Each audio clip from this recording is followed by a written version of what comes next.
you see holes in his game when you watch him? Do you feel like there are glaring? This is a guy who's undefeated. It's very hard to go 27-0 in mixed martial arts, as you know.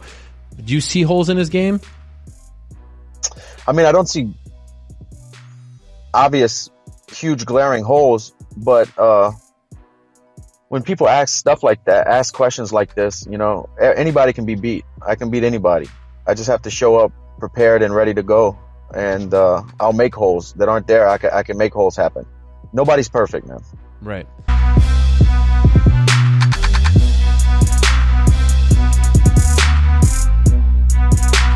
He was dismissive of your performance against John. Yeah, that guy's a fucking piece of shit.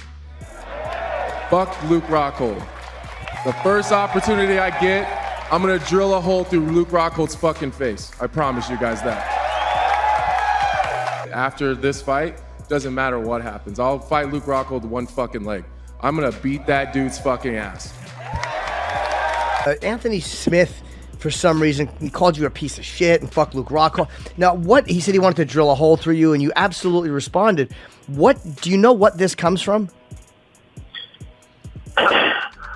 I was looking for a fight coming up. I thought Anthony Smith was easy pickings. You know, Anthony. I never even noticed him.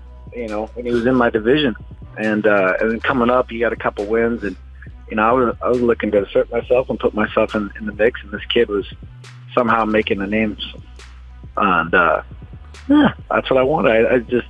I called it like it is, and I said what I said and what I believe. And I think Anthony's just first time in the limelight. He's never really taken it. Doesn't know how to take criticism, and he's just a rookie when it comes to the big stage. So I think it got to him.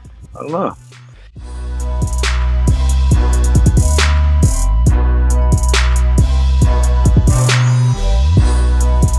I don't like getting into the whole drug testing thing. I leave that up to Novitzky. But yeah, I was shocked to find out that they weren't testing for EPO. That's pretty crazy. Yeah. Dana made a point, too, about the amount of money he pays USADA. Why are they not checking this all the time? And I know you clarified that, but can you explain to us why they're not looking at it in every test? And I also, a follow-up question is, why do tests take so long? Like, if they're going to test you right before the fight, why can't they get a quick result? Yeah, well, I mean, when it comes to the EPO test, it takes 3 days just to prepare the urine sample for testing. There's certain, chemical things that they have to do to it just to prepare it to put it on the machine. So unfortunately, that's just the reality of the science behind it. Yeah, when it comes to why isn't a test done for EPO, I think maybe to just simple terms, in the course of our testing program, 4 years in the UFC, we've only had 2 positive EPO tests. Wow.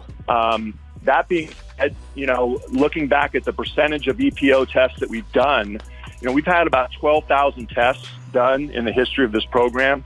And I don't know specific numbers, but what I do know is EPO testing is done at more than 30% of the samples.